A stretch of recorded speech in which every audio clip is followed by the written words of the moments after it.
The story begins with Haruto, a young boy no older than 10. His father had to move away from the city they lived in, and so the boy stood, saying goodbye to the girl he loved. Despite his young age, he did what many grown men fail to do, my friend. Looking into her tearful eyes, he said, I have to go with my father now, but I promise you, I will come back and marry you. Even if I die or get killed, I will still return to you. The girl was deeply heartbroken. She didn't want to part with him, but life never goes the way we hope, and so, the boy left, and the years passed. One day, Haruto was riding a bus when he noticed a little girl staring at him. Before he could even process what was happening, a horrific accident struck. Everyone on the bus died, except Haruto. He opened his eyes, his head pounding with pain. He looked around and realized his body had changed. The place was unfamiliar, and everything around him was foreign. Confusing memories flooded his mind. His head throbbed with unbearable pain, and he couldn't make sense of anything. He soon discovered the truth. After his death, he had been transported to another world. Now, he lived under a new name, Rio. A group of workers entered the room he was in, carrying a bag that held something inside. They opened it and began eating. Rio, starving, approached, but one of the men snapped at him. Get away from me, your stench is ruining the food. Crushed, Rio walked out and ate a few pieces of fruit he found on the ground. But the memories still haunted his mind. Two bodies, two sets of memories, clashing inside one soul. A voice echoing endlessly in his head. Trying to pull himself together, he muttered, Haruto is dead in his world. I am Rio now. I must continue. I will never forget my goal. I will avenge my mother. He had watched his mother be murdered before his eyes when he was just a child. He would never forget that moment, and he had sworn to get revenge. While lost in thought, he was interrupted by a group of girls in clean clothes. They were looking for a missing girl and asked him if he had seen anyone. Rio denied it, saying he didn't know anything, but the girls didn't believe him and hurled insults at him. Then, one girl, with white hair, stepped forward with gentle grace and said, I'm sorry for what my sisters said. They're just upset because our sister is missing. I need some information from you. Rio admired her manner and calmly told her everything he knew. The girl, named Celia, used her magic to try to locate her sister, but she couldn't find any trace of her. Instead, she discovered something unexpected. Rio was the only one in the area with magical energy similar to theirs. She didn't know how he had that power, but she didn't question him further. As thanks for the information, she handed him a bag full of money and politely took her leave with the others. Rio opened the bag and smiled when he saw the money inside. He quickly tied it around his neck and rushed back to the cabin to resume work, but the moment he opened the door, a man lunged at him and struck him hard in the chest,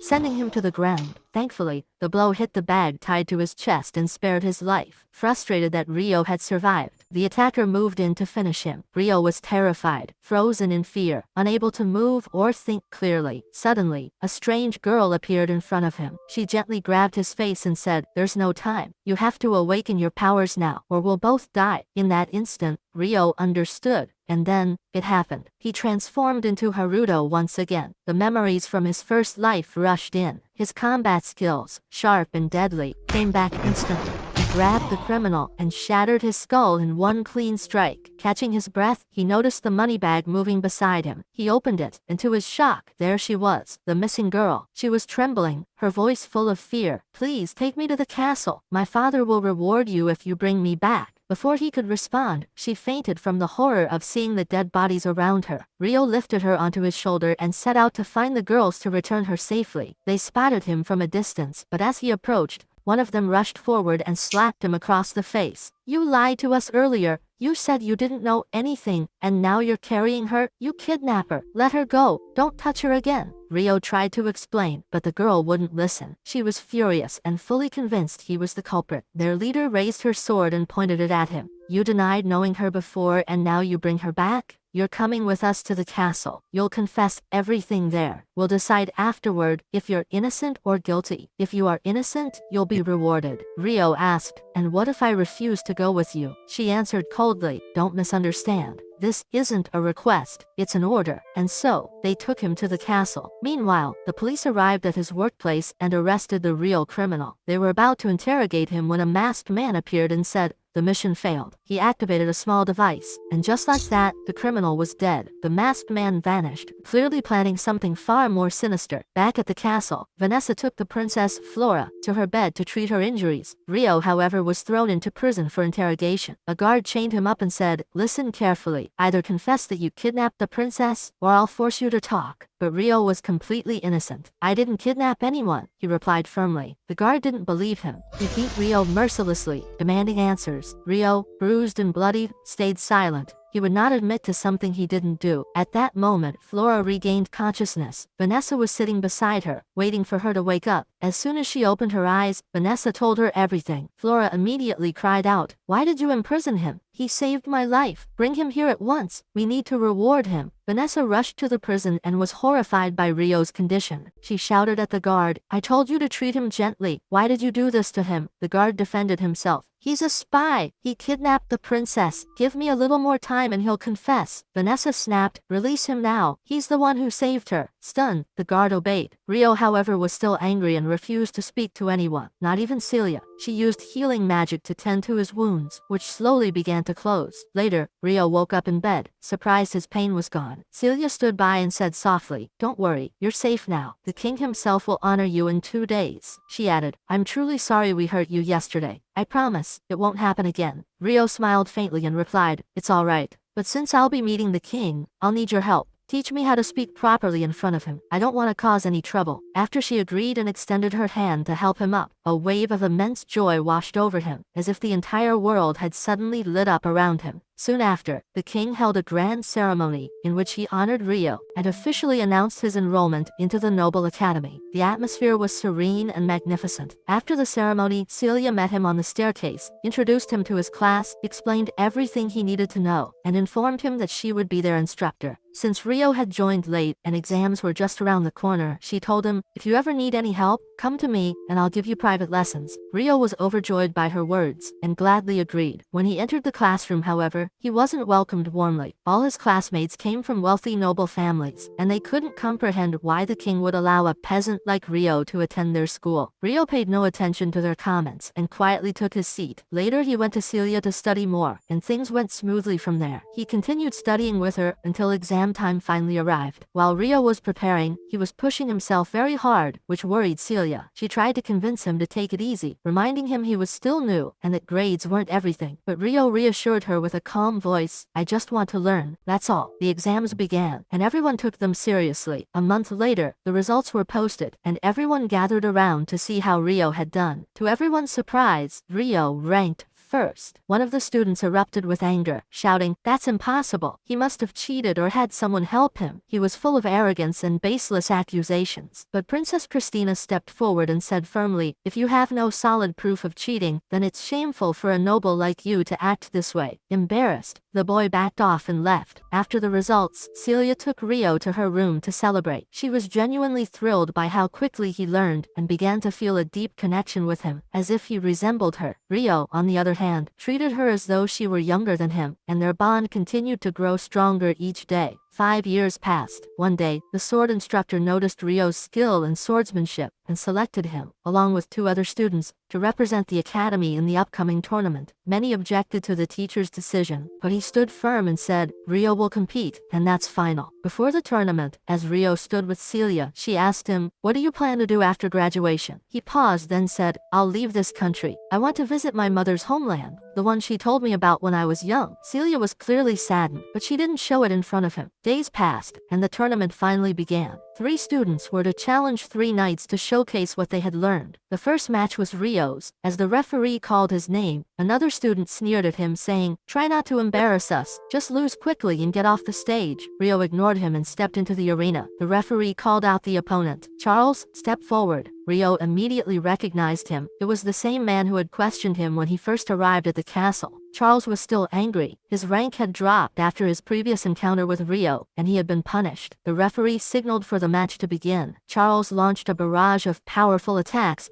not giving Rio a moment to breathe.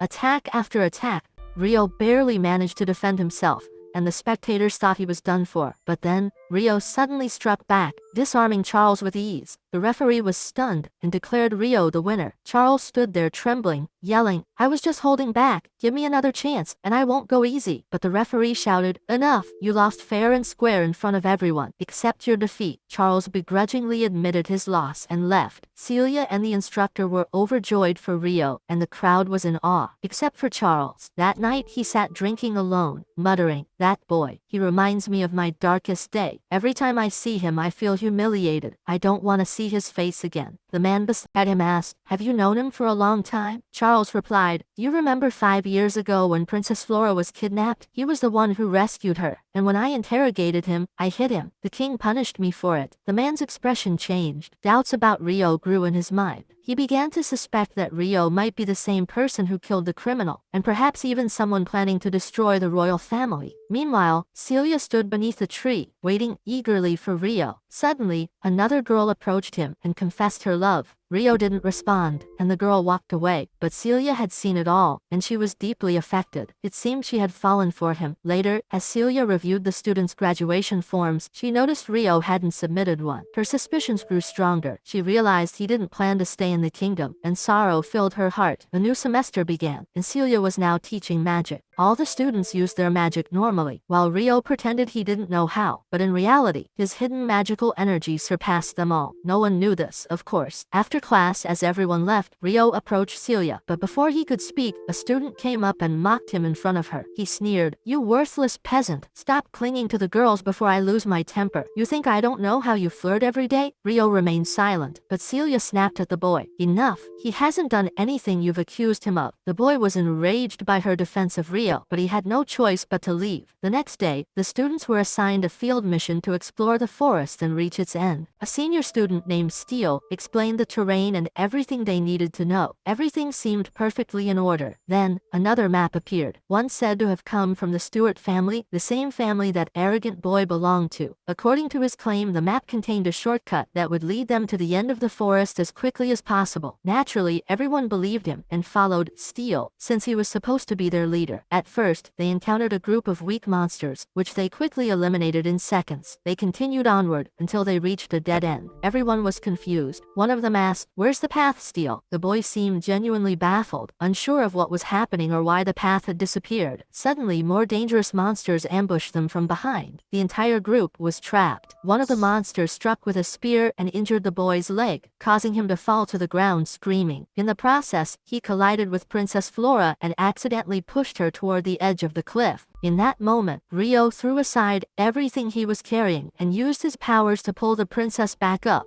but ended up falling in her place. Although he wasn't hurt by the fall, he didn't know how he would face the others upon returning, or how he would even explain what had happened. Meanwhile, the other students banded together to fight the monster and managed to defeat it. The boy's leg was treated shortly afterward. When they asked him what had happened, they said, "Didn't you push Princess Flora and nearly kill her?" He denied everything, claiming that Rio, the servant, was terrified of the monsters and had accidentally shoved him, which caused him to fall into Flora. Then he said because Rio felt guilty, he threw himself over the edge to bear the punishment. How disgusting! Where did he even get the nerve to fabricate such lies? Yet sadly, everyone believed him, except for Flora. She knew the truth and wanted to find Rio no matter what. Meanwhile, someone was watching from the shadows, plotting a trap for Rio to test his true power and confirm whether he was the one who had killed that criminal in the past. While the students were walking along peacefully, Rio was hidden nearby, listening to the pig's lies and deciding not to return to the town again, for fear of causing more trouble. Besides, he had never felt comfortable there. He had been thinking about leaving for a long time. Suddenly, a massive and unfamiliar monster appeared before the students. They tried to attack it using their powers, but it was useless. The monster was far too strong. It struck several students, laughed mockingly, and charged at them like they were prey. Everyone realized they couldn't win, so they scattered and fled as fast as they could. Only Flora remained. She had seen some of the injured students and ran to help them. The monster noticed her and started moving toward her, and she seemed doomed. Terrified, she screamed for help as the monster reached out to kill her. But how could such a thing happen while the legend Rio was around? He appeared suddenly and sliced off the monster's arm, shouting, "Run from here now!" He activated his spiritual energy and began battling the monster furiously.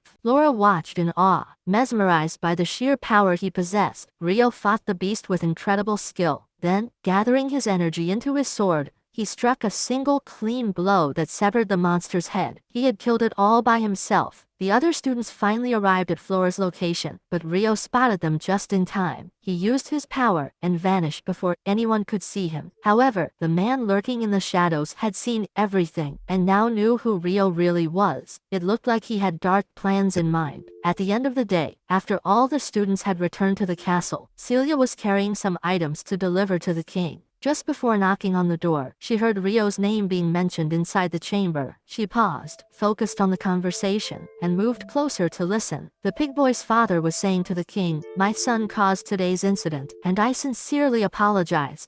But I cannot allow him to be punished. We must place the blame on Rio." Upon hearing this, the king began to think carefully, then replied, "As long as the blame is cast on a boy of no noble origin, it doesn't matter. The important thing is not to weaken the royal family or lose the Stewart family." The king agreed and said, "Do whatever you see fit." He smiled wickedly, clearly knowing exactly what he intended to do. As for Celia, after hearing all of that, she rushed to the library, her heart filled with worry for Rio. Moments later, Rio entered, disguised to say goodbye before leaving. She ran to him and hugged him tightly, checking his body to make sure he was all right. Once she was assured of his safety, she sat him down, and he began telling her everything that had happened in detail. After learning the truth, she became furious, but didn't know what she could possibly do. Rio then told her that he could no longer stay in the city, and had to escape as soon as possible. He said, "But because you're the dearest person to my heart, I came to say goodbye." Celia was deeply moved by his words. She replied, "Take care of yourself. I'll wait for your letters to know you're safe. Just don't keep me waiting too long." He said, "All right, but I'll send the letters under a different name, Haruto, so no one becomes suspicious." "Goodbye, Celia." She ran to him once more and hugged him tightly. "I'll wait for you," she whispered. Then he left, and her eyes filled with tears she could barely hold back. She recalled all their memories together, overwhelmed by sorrow. Rio left the forest, heading toward his birthplace, Nagumo City. On his way, he passed through Arslan City and stopped to eat and relax for a bit. While browsing the wanted posters, he was relieved to see that his name wasn't on the list. He entered a restaurant but felt someone watching him. He turned around, no one was there, so he continued on his way. Suddenly, someone behind him shouted, "Ramen!" He was shocked. "Ramen? Here." He couldn't believe it. He sat down, had a bowl, and asked the restaurant owner, "Where do you get your ingredients and spices?" The owner pointed to a nearby store, so Rio went there and bought everything he needed. After that, he sent a letter to Celia, letting her know he was all right and everything was going smoothly. Then he left the city and resumed his journey. But on the road, he spotted a girl lying on the ground. As he approached to help her, she surprised him with a poison needle. She stood up and said, "I'm going to kill you." Rio immediately dropped his belongings and began healing himself using his power. "I won't let you kill me." A fierce battle broke out between them. The girl was incredibly strong, wielding the energy of demi-beasts and skillfully using magic. Rio didn't know how to handle her at first and tried to analyze her style, then realized she was focused entirely on a specific dagger, so he deliberately left an opening in his defense, tempting her to strike. When she lunged, Rio struck with overwhelming force, knocked her to the ground, and disarmed her. "You've lost," he told her. After the girl was captured, her eyes suddenly changed. She began to cry bitterly and called out for her mother to come save her. Rio didn't understand what was happening and used his powers to try and calm her down. Then, she fainted, memories flashing through her mind, memories of what had led her to this moment. She was from the same world as Haruto. She had boarded the very same bus he had before his death. After she died, she too awoke in this world, but as a slave, forced to serve the arrogant son of Stewart. That vile boy tormented her every single day, beating her until she could no longer resist. Around her neck was a slave collar, one that sent jolts of electricity through her body whenever she disobeyed his orders. When Rio saw the collar, he realized someone must have ordered her to kill him, so he focused his mind and began searching for a spell that could remove it. After much effort, he succeeded, and the collar was finally broken. Latina awoke to find Rio standing before her, his hand extended toward her. Fear surged through her, and she scrambled to reach for the knives behind him. But Rio calmly said, "Don't try it. There's no point in what you're doing. I know you were forced to follow his orders and that you tried to kill me because of him. Don't worry. You're free now." He asked her to tell him what had happened, and once she realized she wouldn't be hurt again, her eyes welled up with tears. She broke down sobbing and began telling him everything. Stewart had ordered her to kill Rio the moment he left the city, ensuring she left no evidence behind. That's why his name was never listed among the wanted. At that moment, Rio understood it was all the work of that pig, and he told her, "All right, you're free now. I've broken your chains, and if you wish to return to your fellow beastskin, walk that path for 2 days, and you'll reach them. Stay with them. Don't ever go back to Stuart. He slung his bag over his shoulder and prepared to leave, but to his surprise, she followed him. He turned and asked, "What do you want?" She replied, "I want to go with you. I hate walking alone. Please don't leave me." Rio grew angry. "How do you expect me to forgive you? You tried to kill me. You honestly think I could forgive someone who tried to take my life? You're dreaming." The girl trembled in fear, but then reached into her pocket and pulled out the broken collar. She held it out to him and said, "Take me with you, even if it means being a slave again. Just please don't leave me here alone." Rio was moved by her words. "What's your name?" he asked. "Latina," she replied. "All right, Latina. From today onward, you'll travel with me. Let's go." Latina's joy was overwhelming. They continued on their journey, and partway through, they stopped to eat. It was the first time she had ever tasted proper food. She ate while crying from happiness, unable to believe it was real. Rio smiled and said, "Take your time. No one's going to steal your food. Why are you eating so fast?" Latina didn't hear him at first, too focused on eating, but when she realized what he'd said, she looked up and replied, "This is the first time someone has treated me kindly. I'm just so happy." Rio was pleased to hear that. "Then from now on,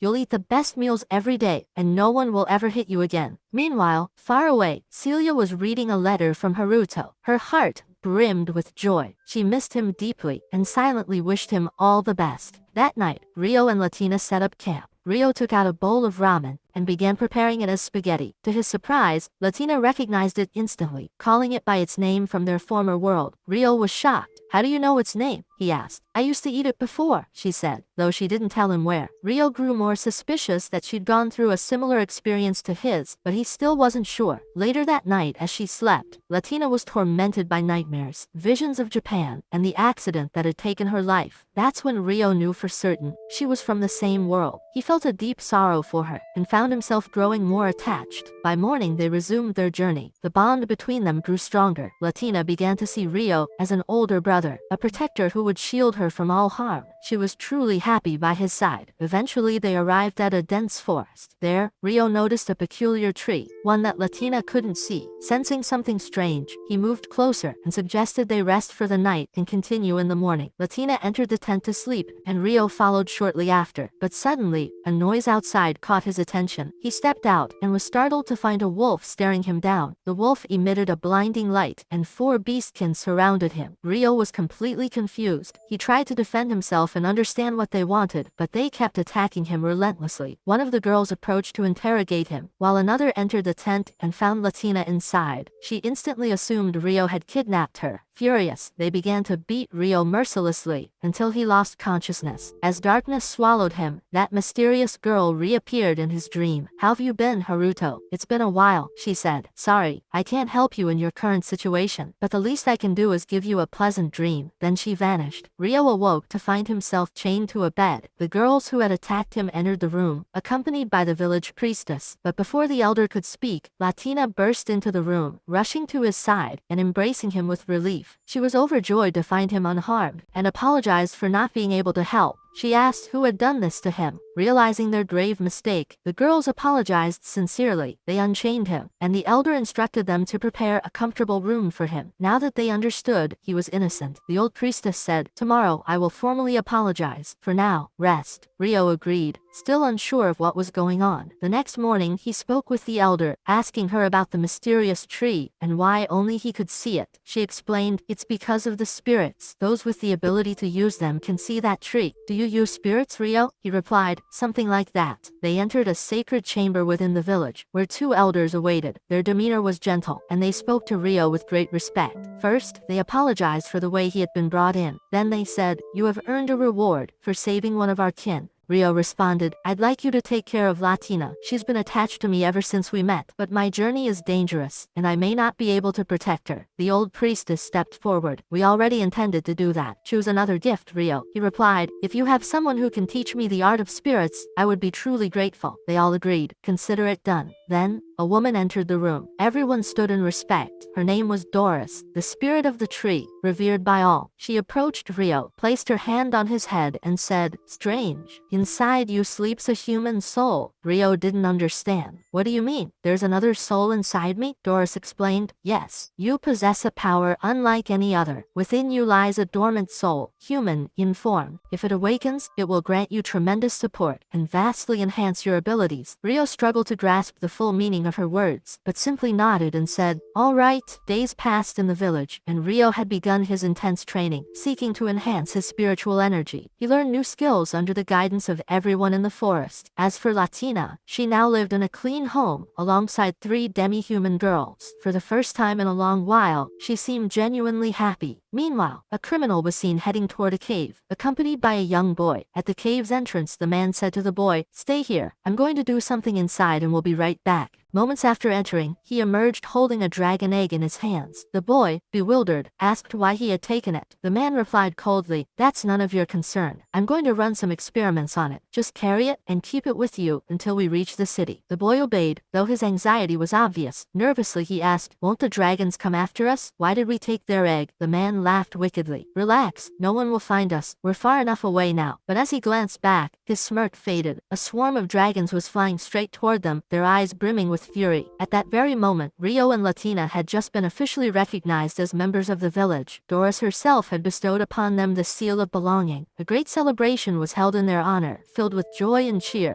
Latina had fully blended in with the other girls and truly adored her new life. Seeing this, Rio decided it was time to tell her his intentions to leave. Elsewhere, the criminal and his companion had stopped at a site near the forest. The man said, "We'll rest here tonight. Take this pill. I'll go scout the area." The boy took the pill, though he looked uneasy.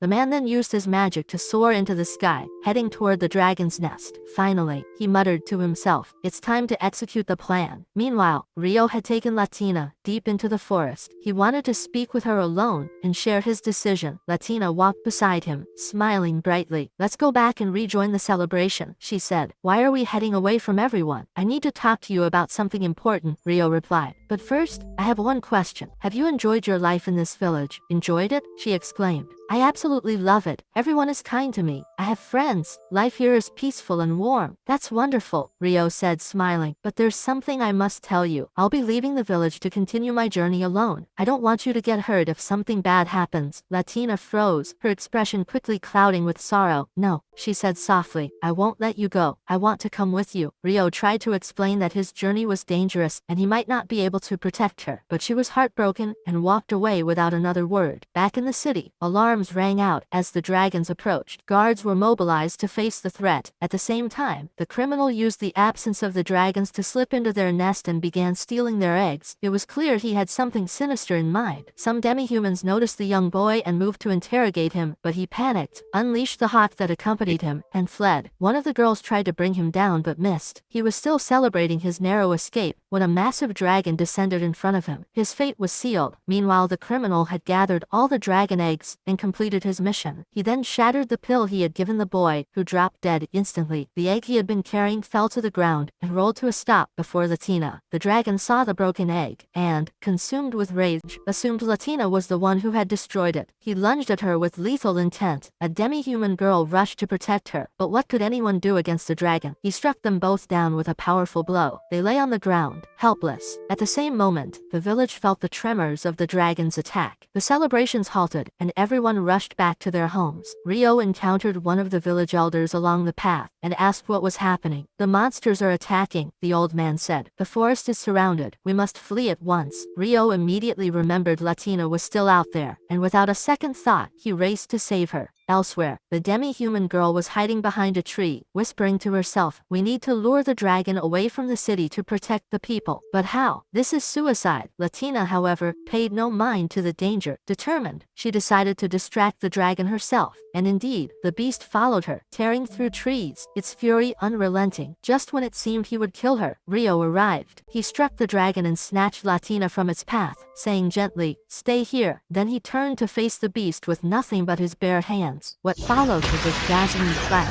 Blows flew in every direction. The girl watching from afar was in awe of Ryo's overwhelming strength. She could hardly believe her eyes. Even the dragon was stunned. It opened its mouth to unleash a devastating breath, but Ryo was faster. He slammed it shut, then delivered a crushing blow that brought the dragon to the ground, lifeless. When the other dragons saw their leader fall, they panicked and fled the area. Latina ran to Ryo and hugged him tightly, tears of joy in her eyes. The other girls arrived, astonished by the power Ryo had displayed, and so, that long day came to an end. The next morning, Latina had begun to accept what had happened. She told Ryo that she had decided to stay in the village, but she would wait for him. She reminded him of everything he had done for her, then finally decided to reveal her truth. I know this may sound crazy, she began, but please believe me, it's the truth. I wasn't born in this world. I was born in another world, called Earth. I used to live in a place called Japan, but after a terrible accident, I found myself here. She continued, you might be wondering why I feel so close to you. It's because you're so kind. You remind me of someone I once knew, someone very dear to me in my previous world. Of course, she was talking about Ryo himself, dear reader. I believe you, Ryo replied gently. Every word you've said, I believe it. Don't worry. He added, by the way, I'm from Japan too. I figured everything out about you while you were asleep, but since you still seemed uncertain, I didn't want to say anything. It's true. We're the only two from Earth here, but don't worry. I will never abandon you. From now on, you're my little sister, Latina. Latina was overjoyed after hearing Haruto's words. Shortly afterward, Haruto began preparing for his departure. While bidding farewell to everyone, gifts poured in from all directions, to the point where he didn't even know where to put them. His surroundings were overflowing. An old man handed him a special bracelet saying, this will make everything easier for you. Indeed, the bracelet had the ability to store all his belongings, which delighted Haruto greatly. Once everything was ready, he set off toward the homeland of his father and mother. And here, my friend, begins a brand new chapter of this tale. So stay with me and enjoy what's to come. Haruto finally arrived at his destination and began noticing that everyone in the village had black hair, just like him. Yet, he didn't know whom to approach or how to begin, so he asked a girl there to guide him to the village chief. Her name was Ruri, and she led him to an elderly woman named Sai. As soon as he entered, she asked him, what do you want, child? You don't look like you're from around here. Haruto shared his story with her and said that he had come to learn about his family's origins. He added, my mother and father died when I was young, and I've come here to learn about their past. The old woman then asked for their names, and when he gave them, her face suddenly changed. She immediately ordered Ruri and the girl with her to leave the room. Once they had left, she looked at Haruto and said, I want you to tell me your story in full, so I can tell you everything. Haruto began, I used to live with my mother and father in a distant place deep within the forest, but I never met my father. He passed away before I was born. Then, my mother was killed when I was still a child. She once promised to take me to a place called Nagumo, so I could learn about our roots and build them a proper grave as a tribute. The old woman was moved by his words and smiled, saying, don't worry, I knew them well. They were very close to me. Haruto was stunned and asked, you knew them? How? Sai replied, because your father was my son, and you are my grandson, Haruto. Don't worry. We built 2 graves for them the moment they left the village. She then took him there to see them. As she stood before the graves, sadness filled her face. She looked at Haruto and said, long ago, your parents committed a grave crime. Many people began hunting them, and they had to flee the village. To help them vanish, we built 2 false graves, so that everyone would believe they had died, and stop searching for them. Haruto didn't fully understand, so he asked her why, but she simply said, I'm not the one who should tell you the rest of the story. She then returned to her home, leaving Haruto alone by the graves to pray for his parents. He sat in deep sorrow, lost in thought, before the tombstones. That night, he returned to the house, changed clothes, and went to sleep. The next morning, he began preparing food, joking around with those around him. The air was calm and cheerful. Later, Haruto met a young man named Shin, and the two immediately liked each other. They decided to go hunting together. Haruto showed great skill, catching everything that came his way. As for Shin, he barely managed to catch anything. That evening, Haruto found his clothes dirty and created a bath using his powers. He entered to clean himself, and as he came out, Ruri and Alma saw him. They were stunned by how clean he looked and asked, how did you come out this clean? What did you do in there? He explained the idea of a bath to them. They could hardly believe it and ran inside with delight. The next day, Haruto was speaking with his grandmother's side when they suddenly heard shouting from the direction of the bath. They rushed over and found a man named John arguing with Shin. John shouted, "Why are you standing near the bath? Are you trying to hit on my sister? Leave this village, you filthy bastard." John was crude and harassing the girls. Shin couldn't take it and went to strike him, but he was no match.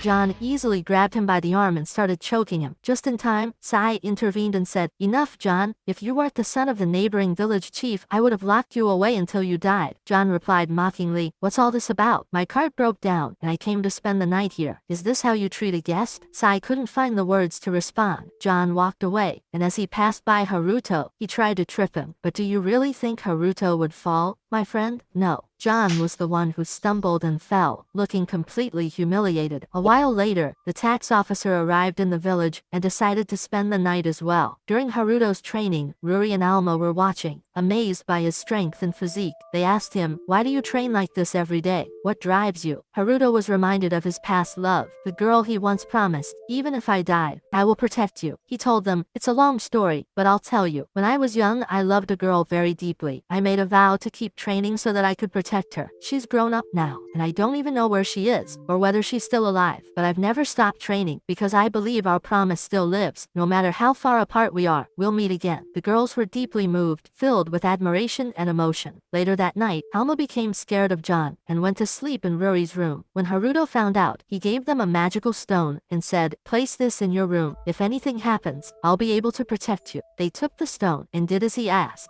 That night, John and his gang were plotting to break into their room. They waited until everyone was asleep. John crept toward the room. Ruri opened her eyes and found him standing there, pressing his hand over her mouth. "Don't make a sound," he whispered. Then Alma woke up too, and John threatened, "If I hear a word out of you, I'll smash her face in, and you're next." But did he really think he could get away with this while Haruto was around? The legend himself stormed in and wiped out all of John's men. The moment he saw them, a vision of his mother's death flashed before his eyes. He shouted, "What are you doing?" John tried to fight back, but Haruto circled behind him, grabbed his throat in pure fury and growled, "I said, what are you doing?" John was helpless. Haruto unleashed a barrage of blows. Fist after fist smashed against his skull, unrelenting, terrifying. Even the girls were stunned by his raw power. Just as John was about to be beaten to death, the tax officer intervened and grabbed Haruto's arm. "If you hit him again, he'll die right here," he said. "I saw everything. He'll be punished for his crimes. You, Haruto, go and rest." Haruto obeyed and walked away. He stood beside a tree, boiling with rage. He whispered to himself, "Once again, I forgot my purpose. I cannot let that bastard who killed my mother continue to live. I must get revenge, no matter what." Afterward, Ryo returned home, and everyone was expressing their heartfelt gratitude for saving the two girls the night before. Even the tax chief himself thanked him, and was genuinely astonished by Ryo's actions. The following morning, the tax chief was preparing for departure. He took the goods with him, and also had John and his companions arrested, intending to take them to his father for trial. While speaking with the elderly woman, she handed him a letter and said, "Please deliver this to your father when you arrive." The young man replied, "All right," and began preparing for the journey. Everyone set out alongside the tax chief to deliver their goods and sell them at the market. Upon arrival, John and his group were taken away for trial, while the tax chief handed the letter to his father. By the way, his father's name was Hayate. Hayate read the letter, and a look of deep astonishment took over his face. He immediately ordered his son to go and bring Ryo at once. Indeed, Ryo was found and brought to the palace. As he entered and sat down with them, Hayate looked at him in disbelief and said, "I can't believe my eyes. You look exactly like her, Ryo." Ryo, puzzled, asked, "Like who? What are you talking about?" Hayate began recounting the story from the very beginning, saying, "Your mother belonged to the royal family. I was her servant, and the one responsible for her protection. One day, while I was training the soldiers, a strange young man appeared. He was fierce and powerful, defeating all enemies on the battlefield, and he was the reason for our many victories. I challenged him to a duel to measure his strength, but he defeated me effortlessly. From that moment, I decided to appoint him as the guardian of the princess, your mother, Ryo." Over time, their bond grew closer and deeper, and the princess eventually fell in love with him. But during one of the royal meetings, the emperor's son saw her and was captivated by her beauty. That night, he sent his servant to kidnap her, but your father confronted him and delivered a fatal blow. When the emperor's son discovered what had happened, he was enraged. He demanded to marry the princess as a political arrangement, threatening to plunge the nation into war if the demand wasn't met. With no other option, the king decided to help your parents flee the village. village to escape the wrath of those vicious hounds. They left, filled with sorrow. As Rio listened to the tale, his eyes burned with grief and rage. Hayate continued, "And now, I want you to meet the king and queen. I've already told them about your presence here, and their greatest wish right now is to see you. Will you come with me to meet them, Rio?" Without hesitation, Rio agreed, and went with him. He found them seated inside the palace, overwhelmed with emotion at the sight of their grandson. They could barely believe their eyes.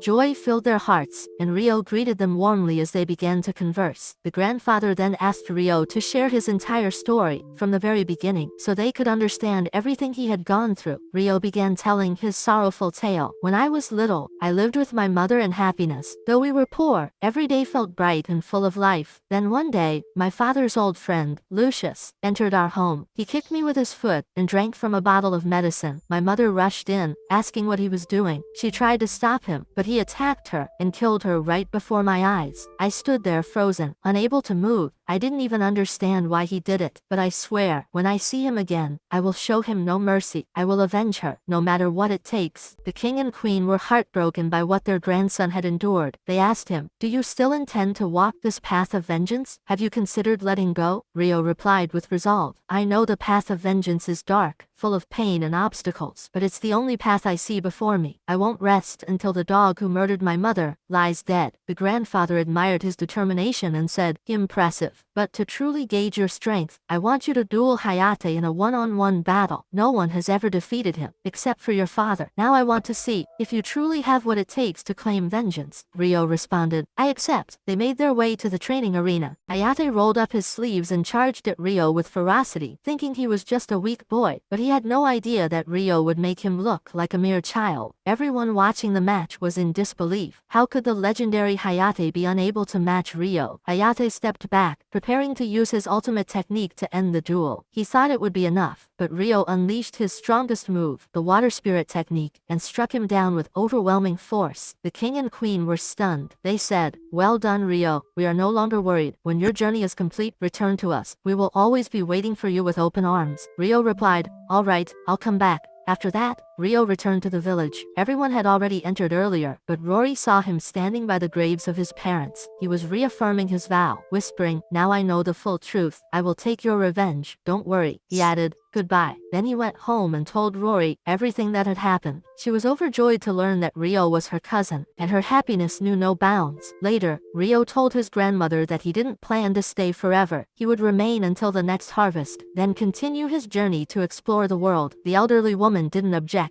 She said, "All right, do as you see fit." Days passed, and Rio gradually became an essential part of the village. He helped everyone in many ways, and they all grew to love him. Life there was peaceful and warm. One day, while he was teaching Alma a few things, she realized that he would be leaving in 2 months. She was devastated, unable to hold back her tears. She whispered, "All right, I understand." She returned home in tears, not knowing what to do. Her brother saw her and asked, "What's wrong? Why are you crying? Who upset you?" She replied, "No one upset me. I just found out that Rio will leave the village in 2 months. He didn't do anything wrong. The problem is with me." Shin understood right away. His sister had completely fallen in love with Rio, so he went to the elderly woman's house and knocked on the door. Rio came out to greet him and asked why he had come at that hour. Suddenly, Shin knelt to the ground, bowed his head and pleaded, "Please, stay in our village. I know I'm being selfish, but I beg you, don't leave." His sister saw him kneeling for her sake, and her heart ached. She rushed to them and apologized for what had happened. Shin looked at her, unsure of what to do, his eyes heavy with sorrow. After that, Rio gradually began to understand the situation and realized what was happening around him. Days passed, and months followed, until the long-awaited day of the harvest finally arrived. Rio was preparing to leave, and everyone was celebrating the occasion, enjoying the food he had prepared for them, as joy filled the air. But while Rio was standing amidst the celebration, Alma approached him and asked him to come with her. Rio agreed and followed her to see what it was about. Alma stood before him, overwhelmed by shyness, speaking in a low and cautious voice. She confessed her feelings to him and said, "Please, take me with you on your journeys. I love you, and I cannot live without you." But Rio, after listening to her, gently apologized and said, "I'm sorry, but I cannot return your feelings." Alma tried to persuade him in any way she could, but Rio's heart had already been stolen by another girl the moment he arrived in the village. Shin had been watching the situation from afar, and saw his sister's heart break before his eyes, powerless to stop it. The next morning, Rio began preparing his belongings and got ready to depart. He bid farewell to everyone everyone, and all were saddened by his departure. But Alma didn't come to say goodbye, which made him even sadder, for he felt he had broken her heart. As he left the village, he found her standing there, waiting for him. She said with a smile tinged with sorrow, "I know you don't love me now, but believe me, I won't give up.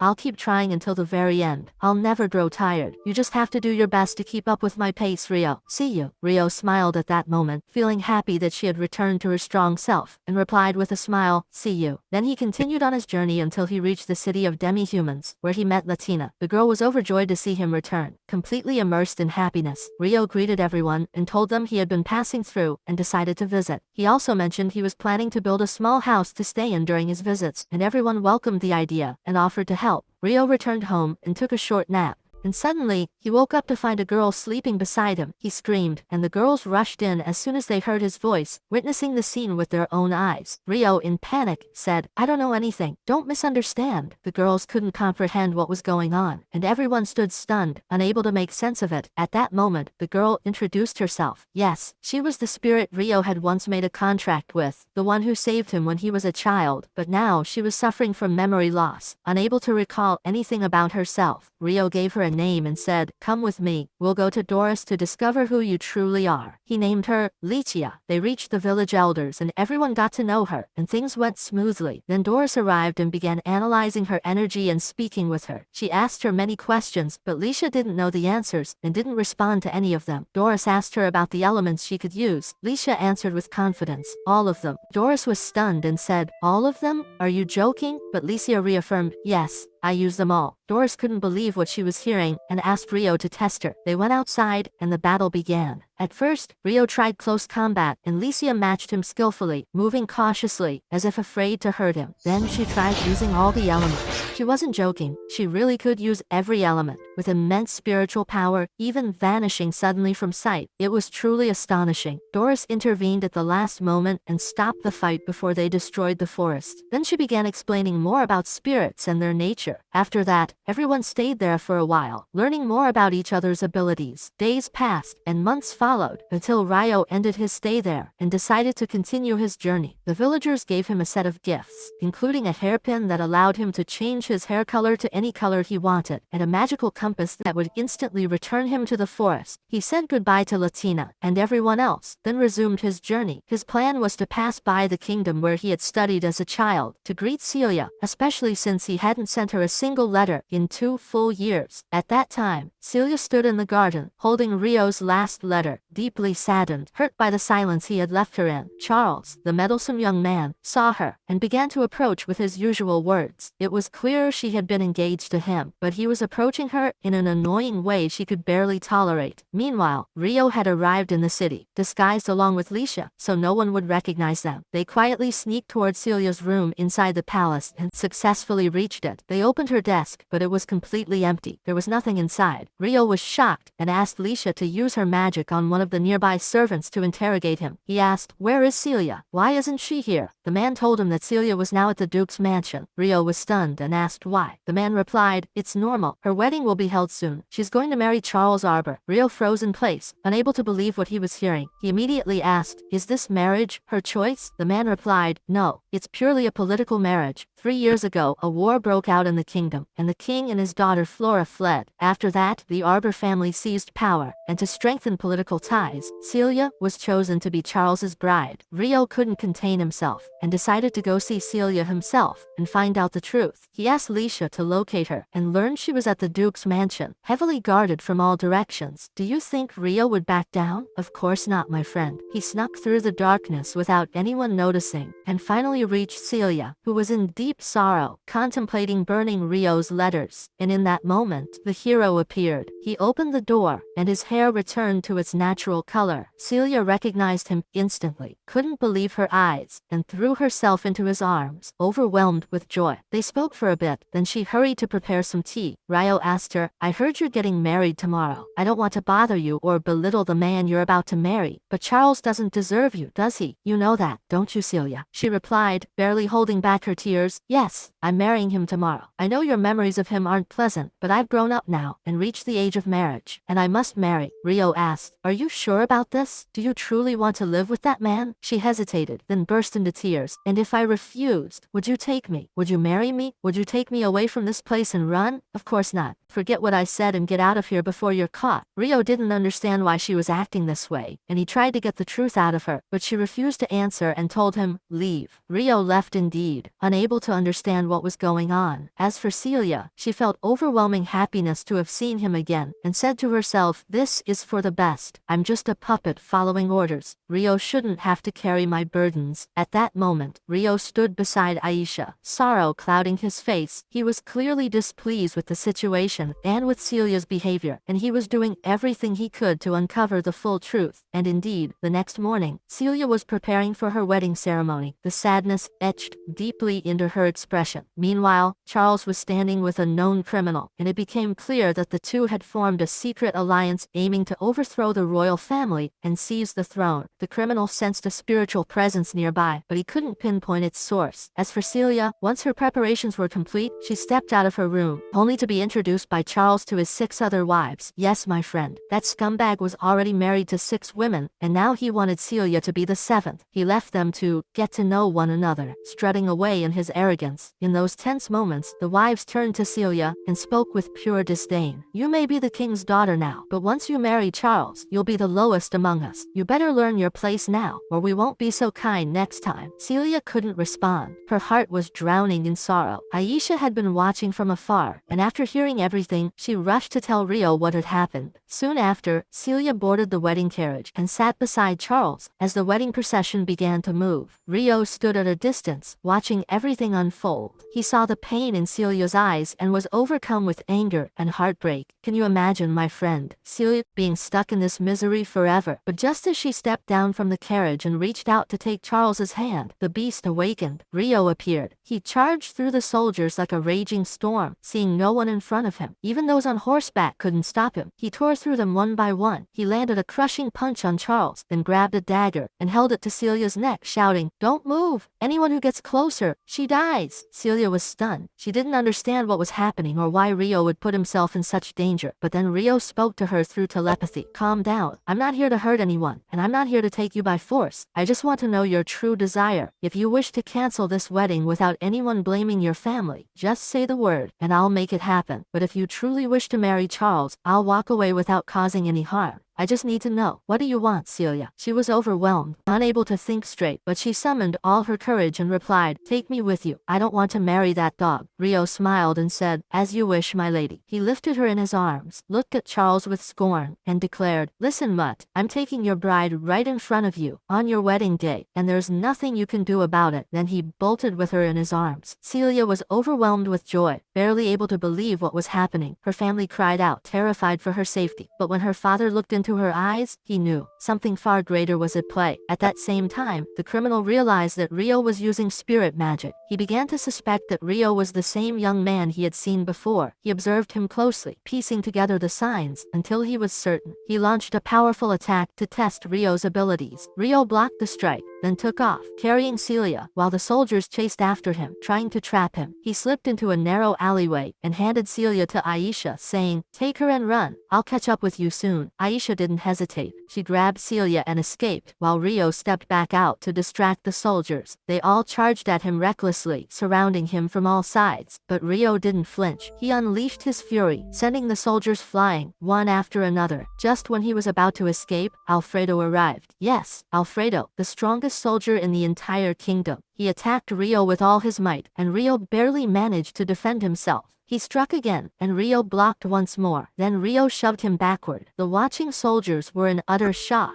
How could this mysterious intruder be so powerful? Alfredo noticed something strange. Rio wasn't even using his full strength. Growing desperate, he gathered every ounce of power into his blade and shouted, this is your end. He unleashed a devastating strike, setting the battlefield ablaze and destroying everything in its path. When the soldiers tried to look for Rio, he was gone. They assumed he had perished. But do you really think he died, my friend? Of course not. He escaped in the final moment and finally reached Celia. She was standing beside Aisha, and the moment she saw him, she ran to him, unable to believe her eyes. She tripped, falling right into his arms by accident. Then she quickly straightened up and and apologized, thanking him for risking his life to save her. Rio simply smiled and said, "It's nothing. This is the least I could do for you." Everything seemed calm and beautiful, but suddenly, a strange light shone across the sky. Aisha grew tense and said quickly, "Rio, there's danger on the other side. They're in trouble. You must go." On that other side, 3 girls were descending from the sky. One of them was Haruto's first love. They were captured by bandits who planned to execute them. Can you imagine if one of them were to die today? No way, my friend. Rio arrived just in time. He heard the girls speaking in Japanese and instantly realized they were from his world. He annihilated the bandits and ran to unlock the door where the girls were trapped. He asked if anyone else was inside, and they pointed to another carriage. He rushed over and unlocked it, and then, boom. He froze in shock. Yes, Rio recognized her, his beloved. He couldn't believe his eyes. What on earth had brought her here? What a shock. After saving them, Rio continued walking with the group, speaking to Aisha. "I've completed the task. I protected the ones you asked me to." She agreed to meet him again soon, and replied, "Next time, I'll come with Celia too." At that moment, Miharu turned to Rio and said sincerely, "Thank you for saving us." He answered calmly, "I only did what I had to do. There's no need to thank me." From that point, Miharu began introducing herself to him. Ryo's heart was filled with anxiety. He feared that revealing his real name might trigger her memories of their childhood, but finally, he made his decision and said, "My name is Rio, but due to circumstances, I currently have no family name." As soon as the young girl heard the name, surprise spread across her face. She remembered the boy her sister once loved, the one who had bid her farewell long ago. Still, she hadn't realized that the Rio standing before her was that very same boy. Miharu then introduced the girl accompanying her. Her name was Chun. Rio instantly understood she was Miharu's younger sister, the same girl who was 3 years younger and whom he hadn't seen since leaving their neighborhood. Then, Miharu's younger brother appeared and introduced himself. Rio was puzzled to discover that the boy didn't share the same family name, and silently concluded that Miharu's mother had married another man after her father. At that point, Miharu asked Rio why people in this world spoke a different language from the one in Japan. Rio explained that it was a complex matter, and promised to tell her more later. As they continued walking together, Rio suddenly stopped at a certain place. He concentrated his power, and suddenly, a massive stone house appeared before their eyes, seemingly carved out of a giant boulder. Everyone stood in awe, unable to comprehend what had just happened. Then Rio turned to them and said, "I know it looks like a rock from the outside, but believe me, the inside is fully livable." As they stood before the stone house created by Rio, Aisha appeared, this time, with Celia. As soon as Celia saw Rio, she rushed to him in a panic, asking if he was okay. When she realized he was safe, her heart filled with joy at the fact that he'd saved everyone. Rio then introduced her to Miharu and her group, but Celia was surprised when she realized they were speaking the same language Rio used to speak when they first met. She couldn't understand a single word. At that moment, Aisha stepped forward and kissed each of their foreheads, granting them a portion of her magic to enable communication. She then clarified that this magic was only temporary and would fade in time. After that, Rio invited them inside. Though the house looked like a solid rock from the outside, the interior was spacious and fully equipped for living. He allowed them to use the bathroom to shower and recover. Meanwhile, he sat down with their younger brother and began cooking a simple meal with his own hands. As he prepared the food, he spoke to the boy about everything that had happened and explained more about the nature of this new world. At the same time, Aisha sat privately with Miharu and shared deeper insights, telling her that she was, in fact, a spirit bonded to Rio, her existence entirely tied to him. Later, as everyone gathered around the table, Rio began explaining what had truly happened. He said that everything they experienced was the result of summoning magic. He clarified that this type of magic was incredibly rare and could only be performed by a few individuals. The person who casts it must use nearly all of their magical energy to transfer people from one world to another. This means whoever summoned them must possess unnatural power and a magical level beyond human limits, unless they weren't human to begin with. Miharu looked up at him, her face filled with concern, and asked if there was a way to return to their world. Rio replied honestly that he couldn't give her a definite answer yet, but promised to do everything in his power to find a way back for them. Then he revealed part of his own secret. He too had come from Japan, but unlike them, he hadn't arrived in his own body. Instead, he had awakened in the body of a newborn child in this world, and since then, he'd lived a new life from the beginning. That's why, he explained, their chances of returning were far greater than his. At that point, Celia joined the conversation. She said that before coming to this world, she had heard of an ancient legend she once dismissed as a myth, but now realized might be true. She began recounting, 1,000 years ago, the kings were in a long war against the demons to protect mankind. These wars lasted for many years, until the kings finally chose 6 heroes, and granted them the authority to rule the world on their behalf. Rio then commented that this legend might be directly related to the events happening now. However, Miharu shared that before arriving in this world, she had been with others, but wasn't sure whether they had also been brought here. She asked Rio what he thought. He answered that it was certainly possible but still just a possibility. Nothing was certain yet. That night, Aishia asked Rio if she could sleep beside him. She explained that her magical power was fundamentally drawn from his energy, and that her very existence was directly tied to him. Therefore, it would be best for her to stay close to him, especially while sleeping, but Rio firmly refused, saying it wouldn't be appropriate. Seeing how serious he was, Aishia chose to stay silent. In the end, she decided to sleep next to Miharu instead, saying her magic was extremely weak, and that staying near her might help. And so, everyone went to rest in their places for the night. The next morning, Rio awoke, lost in a storm of thoughts, speaking to himself. I never imagined I'd meet Miharu again in this world. How would she react if she found out that I'm the same person? Rio, the boy she once knew. All the memories we shared might come rushing back. But the truth is, I now live under a different identity. I am Rio here, but I was once Haruto, and Haruto died in the real world. That's why I must continue on this path until I find the one who murdered my family, and take my revenge. While deep in thought, Celia entered and said, I haven't had a chance to talk to you since I returned, but today, I have some questions. You carry so many secrets. How did you meet Aishia? How can you speak these people's language? And it seems like you've known Miharu and her siblings for a long time. Rio answered her truthfully, I'll tell you everything. The truth is, I'm not from this world. I came here after I died in my original world. When you first saw me, I still had all my memories from the life I once lived. My name back then was Haruto, and I was 20 years old when it happened. Celia was stunned. So that's why, she said. That's why I felt there was something different about you from the very beginning. You always seemed more mature than your current age, like someone who had lived a much longer life. That's what made you feel unlike anyone else. Rio continued.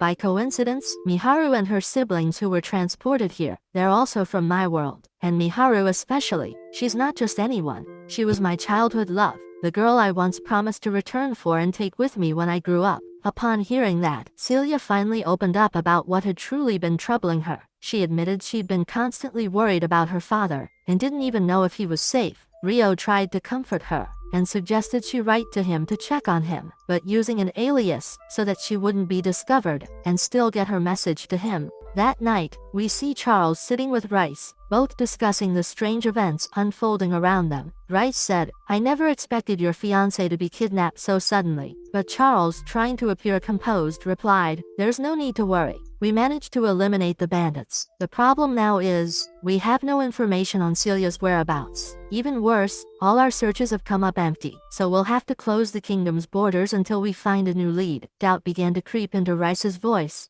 Maybe it's Rio and that spirit of his, Aishia. Maybe they're the ones hiding her. Charles replied seriously, it's becoming clear now. The legendary prophecy is being fulfilled. The one that foretells a hero descending into our kingdom. I'll personally have my father put them under surveillance until I'm sure. Rice looked at him, tense. I truly hope they're loyal to your kingdom, Beltram. I have a feeling you'll soon possess another sacred stone, and that could completely shift the balance of power in your favor. Charles confirmed, you're right. The stone is now with Princess Flora and the Duke. I'm sure they're currently welcoming the hero they summoned. Elsewhere, we find a mysterious young man being treated like a legendary hero in the royal palace, despite not understanding anything that's going on. What was strange was that he actually enjoyed it, as if living out a fantasy. One of the people beside him said, you may ask for anything you wish, and it shall be granted. No questions asked. The young man felt like he was inside a bizarre novel. He remembered the last thing that happened in his old world,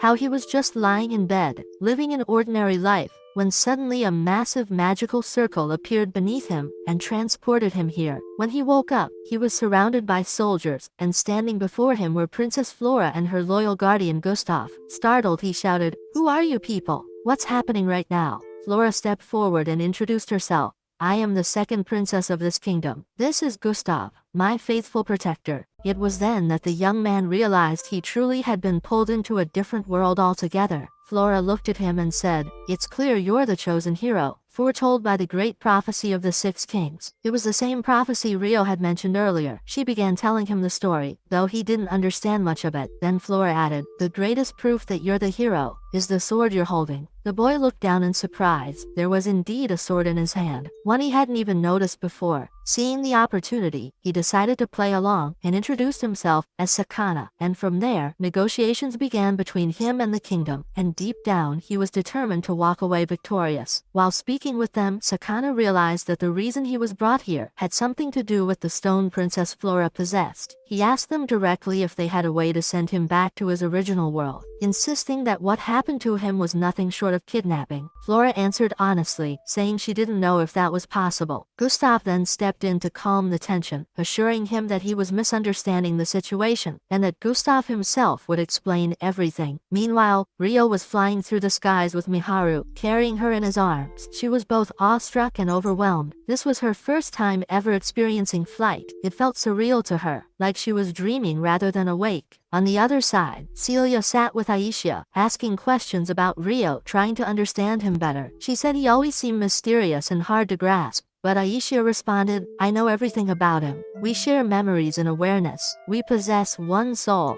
That makes me the closest person to him. His trust in people, it returned because of you. You were the first to reach out your hand to help him." At that moment, Rio and Miharu arrived near the kingdom. Before landing, he changed his hair color to conceal his identity so no one would recognize him. Then he pulled out a magical necklace and handed it to the others, explaining that they could use it to change their hair color too, so they could walk around safely without drawing attention. They descended into the market and began exploring, buying clothes and other goods. Miharu was filled with joy, barely able to believe what she was experiencing. Upon returning home, Rio sat down with them and told Miharu that he had searched extensively for their missing friends, but had found no trace of them. He explained that the most likely scenario was that they, too, had been summoned into this world as part of the 6 heroes mentioned in the prophecy. Miharu was shaken by the news, overcome with anxiety. She no longer knew whether her friends were safe, or if their fate had already taken a dark turn. The next morning, Rio decided to leave.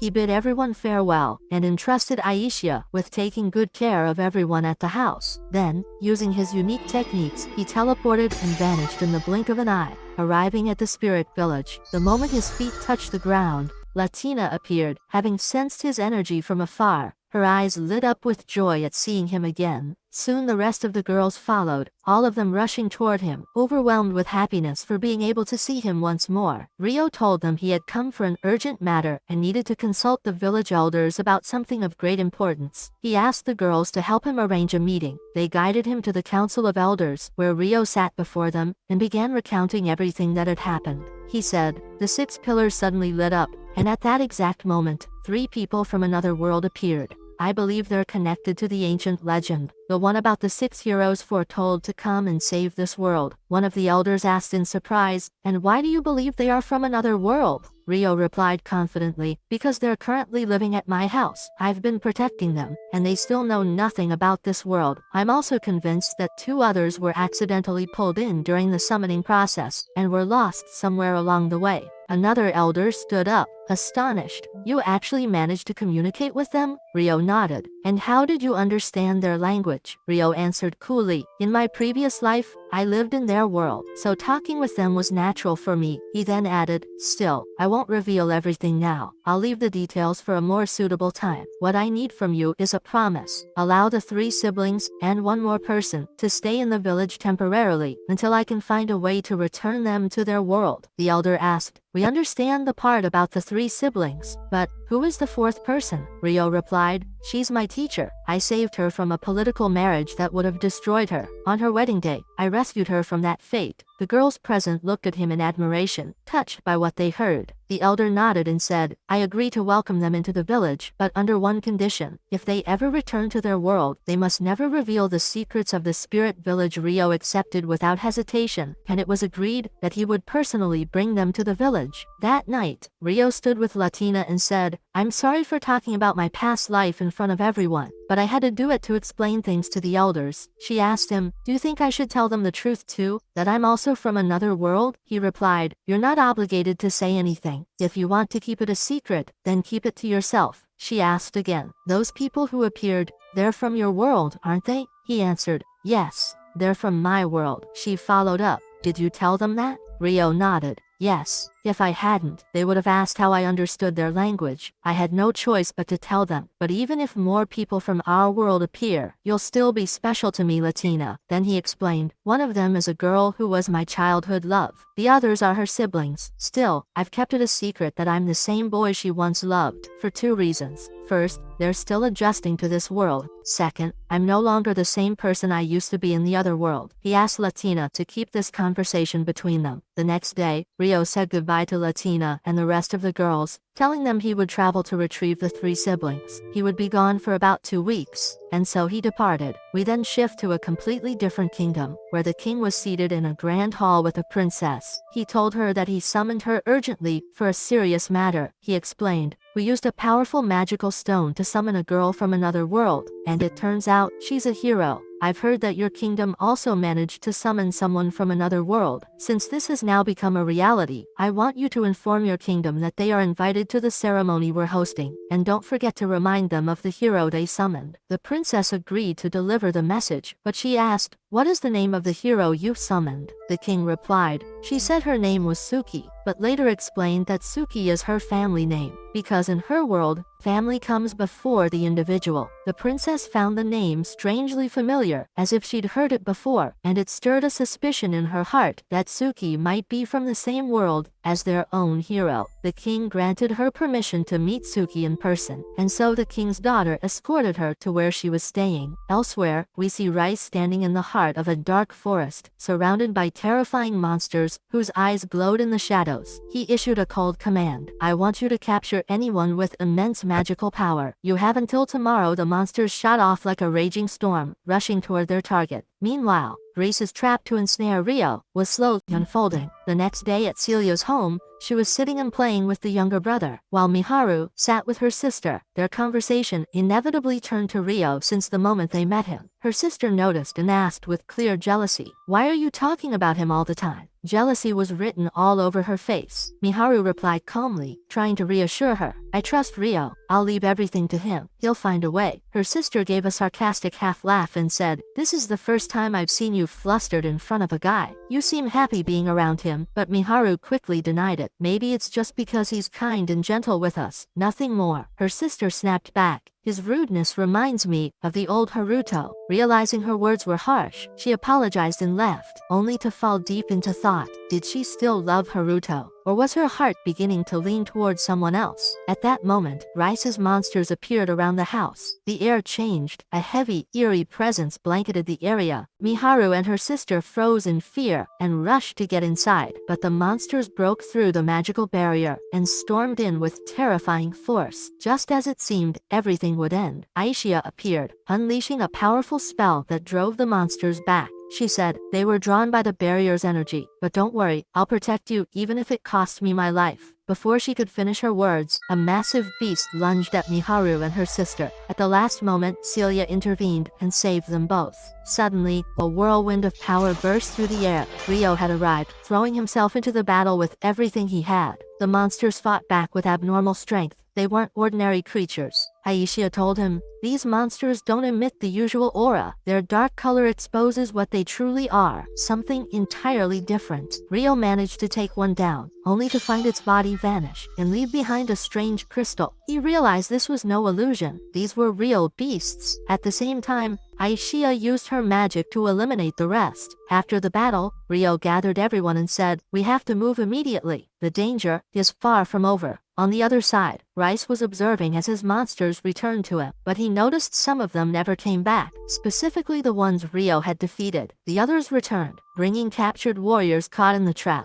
Rice then ordered them to spread out again and continue the operation until his goal was achieved. The next morning, Rio transported his group to the village. Everyone was left stunned by the strange sensation of instantaneous travel. They couldn't believe they had left their previous location and arrived somewhere new in the blink of an eye. As soon as their feet touched the ground of the village and they saw the demi-humans, their gazes froze for a moment. Their forms were unfamiliar and different from anything they had known before. Rio smiled calmly and explained that these were not merely demi-humans, but unique spirits who lived hidden from the world, and only a very few people even knew of their existence. Suddenly, Latina spoke fluent Japanese, and everyone's eyes widened in shock. She laughed and said that, like Rio, she retained memories from her previous life. She then offered to teach them the language of this new world. Rio looked at her and asked if she was sure about revealing her true identity to everyone. She replied confidently that she had already told the village elder and her friends long ago, and they had accepted her as she was. The moment she heard Miharu's name, she immediately recognized her and welcomed her warmly. They then began a calm tour around the village. They noticed that the villagers were eyeing them with cautious mixed expressions. Curiosity laced with fear, Rio explained that the village had been isolated from the human world for a long time, and its people were naturally reserved when dealing with outsiders. Soon after, the village chief and the other elders arrived, warmly welcoming the guests. They held a small celebration adorned with lights and incense, where Dryas greeted them kindly, and the joy spread throughout the place. Miharu's younger sister watched the scene with sparkling eyes. She noticed how the villagers interacted with Rio, with love, respect, and trust, and she felt that this young man truly was someone worth relying on. The next day, Rio and Celia said their farewells to everyone. Miharu had prepared a generous meal for them, and, while looking at Rio with grateful eyes, said, "Thank you for everything you're doing for us. I promise I'll repay you one day." He simply smiled in return, then departed with Celia and Aishia, heading towards Celia's family estate. Meanwhile, in another part of the kingdom, the summoned hero from another world was standing before the princess. She told him that a special ceremony would be held to welcome the newly summoned heroine, and that he was personally invited. She also mentioned that Princess Flora and the Duke would be attending. Although the Duke had the final say in such matters, the hero was already distracted, captivated by the princess's charm. He immediately accepted the invitation and asked if she herself would be attending. When she said yes, he smiled and confirmed he would definitely be there. That night, Rio and Celia arrived at her family home. She was overwhelmed with emotion upon returning. She told Rio that there was a secret passage in the garden, one that only family members knew about, and suggested they use it to leave the letter. But Rio preferred to use spiritual arts to hide their presence, and indeed, they succeeded in entering unnoticed by the guards. At that very moment, Celia's father was sitting in his study. When she lit the lantern, the crystal beside him glowed, signaling that his daughter had arrived. He rushed to the passageway, but found only a handwritten letter. "I am now living a peaceful life among people I trust. I know I let you down when I refused to marry the Duke, but I promise I'll return one day and tell you everything." He read the letter and sighed in relief, realizing she had just left moments ago. Meanwhile, Rio and Celia had already taken off, soaring through the sky. He turned to her and asked if she was sure she didn't want to see her family. She replied firmly that this was the best decision for now, to avoid complications. Then, with deep sincerity, she thanked him for everything he had done for her. The next morning, Yuzoma was sailing aboard her ship when she suddenly spotted an enormous dragon flying overhead. Its size was terrifying. One strike from it could have wiped them off the face of the earth. Fortunately, luck was on their side. The dragon didn't notice the ship and continued on its way as if nothing were there. At that moment, Yuzoma and her crew realized that continuing the journey would be a huge risk. They were forced to make an emergency landing in one of the nearby cities. There, Yuzoma was surprised to find Duke Ino's ship docked at the very same place. It turned out they had also stopped because of the dragon. An urgent meeting was held where they exchanged information about what they had seen and tried to assess the nature and path of this mysterious creature. In the same city, Rio and Celia were together, but they had lost track of Aishia. They searched for her until they found her calmly eating in a food stall, completely unbothered. As Rio entered, the vendor looked at him and asked, "Are you that girl's servant?" Rio hesitated for a second, then replied, "Yes, I'm her servant. I'll pay for what she ate." But the man reassured him, "No need to pay today. The whole city is exempt right now because summoned heroes from another world are here, and they've been invited to a grand ceremony in a city called Galark. At that, Rio asked nervously, do you know their names? The vendor replied that he didn't, but he heard their ship was headed to Galark for the ceremony. During the meeting, Sama said that the presence of such a powerful dragon nearby was terrifying and dangerous, far beyond what humans could handle. Uzoma replied that, in the worst-case scenario, if the dragon threatened the city, they would propose evacuation. Sama then asked her what she planned to do now. She said she was returning to her homeland. She had left her assistant in charge, but in truth she was the actual ruler, and her country needed her. Sama looked concerned and said that returning now was risky, but Uzoma reassured him that her maids were used to battle and danger. Sama responded firmly, I'm a hero. How can I stand by and watch? I'm coming with you. One of them tried to object, but Gustav interrupted, saying, he's a hero. Our status does not allow us to stop or command him. Uzoma then clarified that Sama was a hero from a different kingdom and should not risk his life for theirs, but his persistence made her agree in the end. As they were preparing to depart, one of the guards sent by the Duke to protect her arrived. He introduced himself as Brandt, and turned out to be someone who knew the maid Arya from long ago. He told her that he had searched for her for a long time, and that what happened to her family had been cruel. Arya replied calmly, Princess Uzoma adopted me. I now serve her. The convoy set off. On the road, Arya suddenly shouted for the guards to stop the carriages. A large number of monsters had appeared ahead, and on both sides, far more than usual, as if someone had arranged it. Massive boulders came crashing down onto the convoy.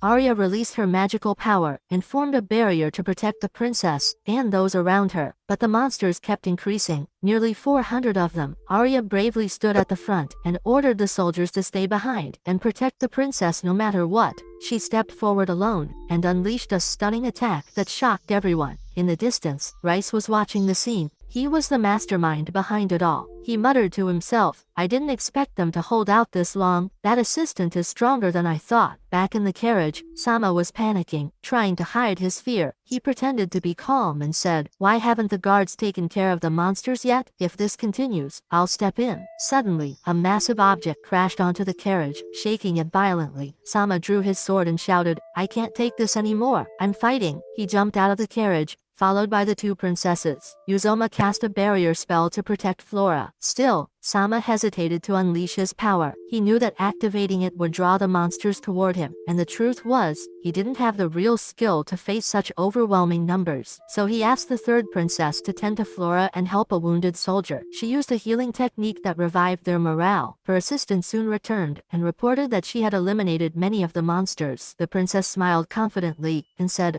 I'm counting on you. Finish the rest. Her assistant charged forward, fighting with such power that Brandt stood in awe of her strength. But the true shock came when a minotaur appeared. The massive beast approached Sama with heavy steps. Sama collapsed to the ground, frozen in terror. The beast charged toward the maid, who barely dodged the first strike. Still, that light blow flung the carriage away, nearly killing Flora, until Uzoma saved her at the last second. Just as the beast was about to swing its massive sword again, a sharp flash cut through the air. It was Rio, descending from the sky. He raised his sword and sliced through the Minotaur's body, erasing it in seconds. Everyone stood in utter shock. Flora saw his face, and immediately recognized him as the one who had saved them before. Back at the academy, moments later, another Minotaur appeared, larger and stronger. Without hesitation, Rio charged at it, flashing with its massive blade and throwing it deep into the forest. Then a third monster emerged. Rio met it head-on with swift and decisive strikes that left everyone speechless. As he got closer to Flora, he recognized her too. Rio looked around in disbelief.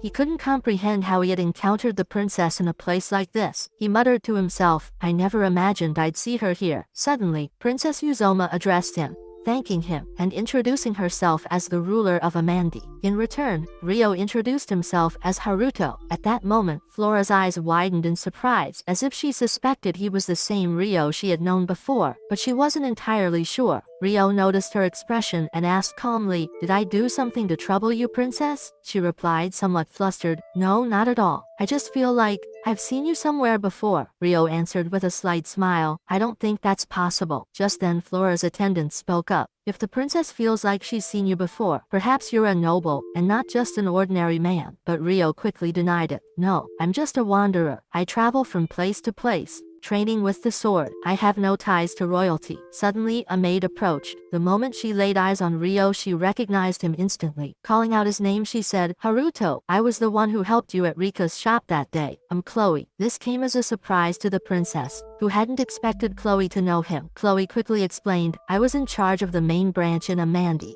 and I met him there. The princess looked at her in shock, then turned to Rio and said, I had no idea you were one of our customers. Thank you again. At that moment, Sama appeared and introduced himself as the newly summoned hero. As soon as Rio heard his name, he immediately deduced that he too had come from Japan. He smiled and said, so you're the one everyone's been talking about. Rumors of you are everywhere. Sama replied confidently, that's right. Rio responded with respect, it's an honor to meet you. Sama smiled, you seem like a skilled swordsman. Your battle was incredible. Rio replied humbly, truthfully, you all far surpass me. Just being among you makes me nervous. Princess Flora looked at him in disbelief and said, how can someone who slayed a minotaur without even blinking say that? Suddenly, Sama began to show signs of jealousy. He urged them to keep moving, and the group continued on their way. Meanwhile, Rio couldn't help but notice how strangely Flora was behaving around him, as though she truly did recognize him. It puzzled him even more, especially seeing how quickly Sama had integrated with everyone. Rio then offered to repair the carriage that had been damaged by the monster. The princess turned to her maid, Arya, and said they should inspect it first. But Rio stopped suddenly upon hearing the name Arya. It felt oddly familiar. A memory flashed in his mind. He was flying with Celia and Aisha, and he had said to them, once we cross this forest, we'll reach Amandi. At that very moment, Aisha had sensed a battle taking place between Arya and a group of monsters. They all rushed toward the fight. There, Celia recognized Arya and said to Rio, she used to be with me at the academy. I heard she now serves the daughter of Duke Kritya. A massive monster appeared. Rio handed Celia over to Aisha and said, take care of her. Then he moved toward the beast. Before engaging, Rio repaired the broken carriage using only his sword. The princess stared in awe and asked, I saw you command the wind. Is that sword enchanted as well? He replied briefly, yes, but it runs on spiritual energy, not conventional magic. A short time later, Rio had finished fixing the carriage. Everyone stood stunned by his skill and speed. But before they could leave, their eyes were drawn to the massive sword of the monster, still embedded in the earth. Rio channeled his spiritual energy and effortlessly pulled it from the ground. Their eyes widened in shock. Everyone stared at him in amazement. Even the princess couldn't believe the strength he possessed. At that moment, Rio thought to himself, this man possesses terrifying magical energy. He boarded the carriage with them. The princess turned to him and said, when we reach Amandi, I will thank you properly. He replied, it would be my honor. Meanwhile, back in the spirit village, Miharu and her sisters were learning the language of this world and training to use spiritual energy through magic. Doris herself was overseeing their training. As Miharu's younger sister walked alone, she saw a group of children playing and was reminded of the happy days she once shared with Miharu and Rio. The laughter, the joy, the moments when Rio had promised he would always stay with them and never leave. But in the end, he had left and broken that promise. Since that day, she had viewed him as nothing more than a liar. Latina approached and brought her home. They sat together, and after Latina finished telling her own story, Miharu's sister remained silent,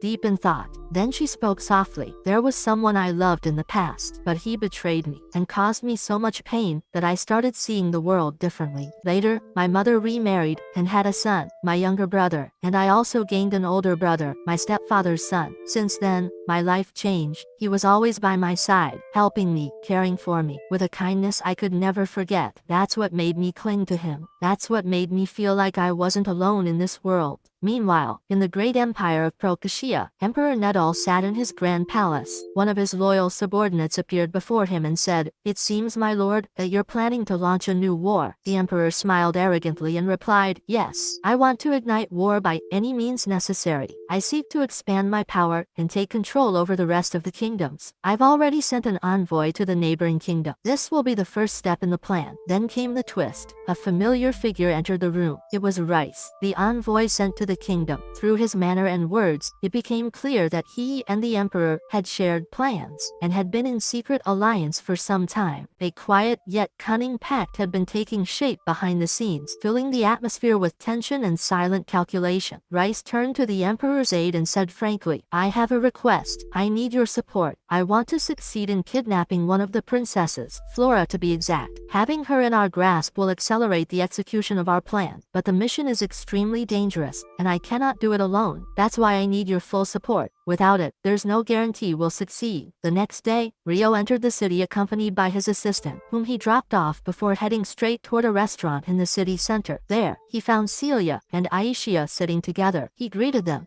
and informed them that he had decided to stay in the city for a few days. He told them about his encounter with Flora, and Celia asked, "Did she recognize your identity?" He replied, "It seemed like she sensed something, but she didn't show it outright." He then asked her to teach him proper etiquette, as he would soon be meeting with the princesses. That evening, Flora's attendant was sitting with her, speaking about her maid, Arya, and expressing great admiration for her skills. The princess thanked him, then asked a strange question. "Shouldn't the hero be the one with the power to change this situation?" The attendant nodded, saying she was right, but explained that the current hero still lacked the experience needed to fully master his powers. The princess replied that she didn't quite understand the nature of his strength. He couldn't fight the monster, yet he lifted the massive sword with ease. She wondered aloud whether the source of power was the sword itself. The attendant agreed it was a strong possibility, especially since the sacred magical affinity only appears to heroes. He added that displaying such strength raised deeper questions. The princess then asked, "So you think he just needs more experience and nothing more?" The attendant confirmed it. "He lacks experience for now, but I've been putting him through illusion-based battles against knights to help him improve." The princess remarked that his first real battle hadn't gone well at all. The attendant responded, "Let's treat it as a learning opportunity, nothing more." He added, "Despite everything, we can't deny that he was the one who saved us all. He defeated 3 minotaurs at once and demonstrated incredible control over the enchanted sword in his possession." At that moment, the princess began to suspect his identity. "He may be from a noble family," she said, "but hiding his true origins from everyone." The attendant urged her to learn more about him and suggested he attend the upcoming meeting. She agreed, and he also requested that she send knights to investigate the forest for any clues regarding the monster's appearance. The scene shifted to 2 of the queen's guards walking with 2 young women, clearly taking advantage of them for money. The girls had no idea the men were soldiers. They thought they were just regular nobles. As they walked, the guards grumbled about the hero's orders, their faces showing clear resentment. They hated him. They didn't see him as a real noble, and certainly not worthy of leading them. He was just a man from another world. They reached a hotel and demanded a specific room. The receptionist told them it was already occupied and offered other rooms, but they refused. They even offered to pay triple the price, but the employee declined firmly. They became aggressive, threatening him with their authority. Unbeknownst to them, the room they demanded was the one currently occupied by Rio, Celia, and Aisha. Rio heard the shouting outside, and suddenly the guards burst into the room. The frightened hotel staff rushed to apologize to Rio. Rio, calm and cold, turned to the guards and asked what they wanted and why all the commotion. Upon recognizing him, the guards said they were among the group he had once saved.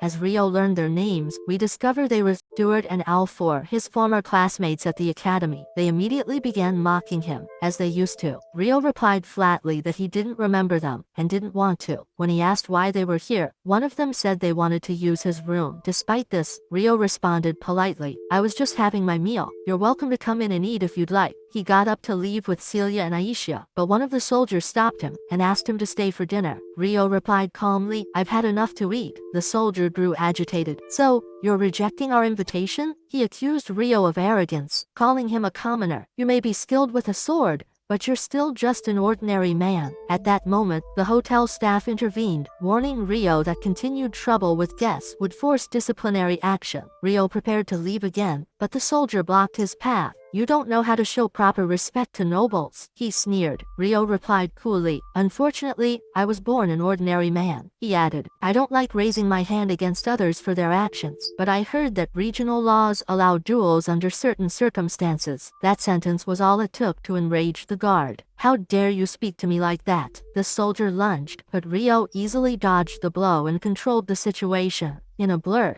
he delivered a crushing strike that knocked both Stuart and Alfred to the ground. Word quickly reached the princess's assistant. She was embarrassed by what had happened. This was not how she wanted Rio to see the nobility. Determined to fix the situation, she decided to apologize to Rio in person. At the same time, Florazade resolved to teach the soldiers a lesson they'd never forget. He confronted them in fury. I never expected anything good from you two, but this? He scolded them harshly. Your foolishness has become my burden. He announced that they would receive no second chance. The punishment will be the stripping of your titles. You'll no longer be nobles. The soldiers protested. It was just a fight with some swordsmen, but their father shouted furiously, that swordsman possesses a talent that far exceeds yours. He defeated 3 monsters at once with terrifying power and perfect mastery over his sword. Do you think you could do that? He then declared, I will give you one last chance to restore your reputation. You'll participate in the investigation of the forest. Princess Flora herself will oversee it. If you prove yourselves, I may reconsider my support, but if you fail, you'll be sent back to Rodania and imprisoned for life. In the end, they agreed, but he made one condition clear. They must apologize to Rio first. Though they felt humiliated, they had no choice. Meanwhile, the princess was with Rio. She informed him of their apology and said she would grant any request he asked of them. Rio replied quietly, I accept their apology, and I don't need anything from anyone. Later, he went to the palace where the 2 soldiers arrived and bowed before him. Without hesitation, Rio accepted their apology. After that, he joined the hero and the rest of the group again. The princess asked him about the beginning of his journey. He told her he had started at the age of 11, after the death of his parents, and was now 16. At that point, the duke's assistant offered him a position in the palace that would allow him to quickly rise to nobility, along with a generous salary, because his strength was more than deserving. But Rio firmly refused. He said he preferred to live freely, on his own terms, without constraints. At the same time, the soldiers who had clashed with Rio went into the forest as the princess had requested. They searched for any clue that might explain what had happened. One of them was furious. Why am I forced to do this? Why do I have to walk with useless soldiers for the sake of someone like Rio who doesn't even deserve it? As they continued walking, their captain warned them of possible monster attacks. Then suddenly, the emperor's assistant appeared before them. After that, the scene shifts to Maharu, who was standing in the village square. Drenched in sweat from intense training, she gripped her sword tightly, focusing on each and every strike. The village boys and girls stood nearby, watching in awe. They couldn't understand how she possessed such unwavering determination, or why she pushed herself so harshly. One of them asked, why are you doing this? Why do you train day and night? Breathing heavily, Miharu replied, I do it so I won't be a burden on Rio. He always fights and risks his life to protect us. But this time, I want to protect myself, and protect him too. I don't want to remain weak, always waiting for him to save me. At that moment, the scene shifts again, to the emperor's assistant, standing with coldness in his eyes. Beside him was Rice, staring in silence, uncertain why they had come to this place. Rice gave a sly smile and said, we came here specifically for you. We knew you'd arrived. He slowly drew his sword, his eyes gleaming with menace, and ordered the emperor's assistant to eliminate them and end the story once and for all. The assistant, however, looked at them with disdain. These are just children, he thought. They don't stand a chance. Their leader stood firm, but the assistant lunged at them with terrifying speed, striking them down one after another. Soldiers fell before him like leaves in the wind, and in a matter of moments, only weak and broken bodies remained on the ground. Then Rice stepped forward calmly, taking note of the names of the fallen soldiers. From his expression, it was clear this was not just an ambush. Something far bigger was being prepared. A few conscious soldiers tried to flee, including a noble guard, but before they could take 2 steps, the assistant appeared right before them, grabbing them with overwhelming force, leaving no room for escape.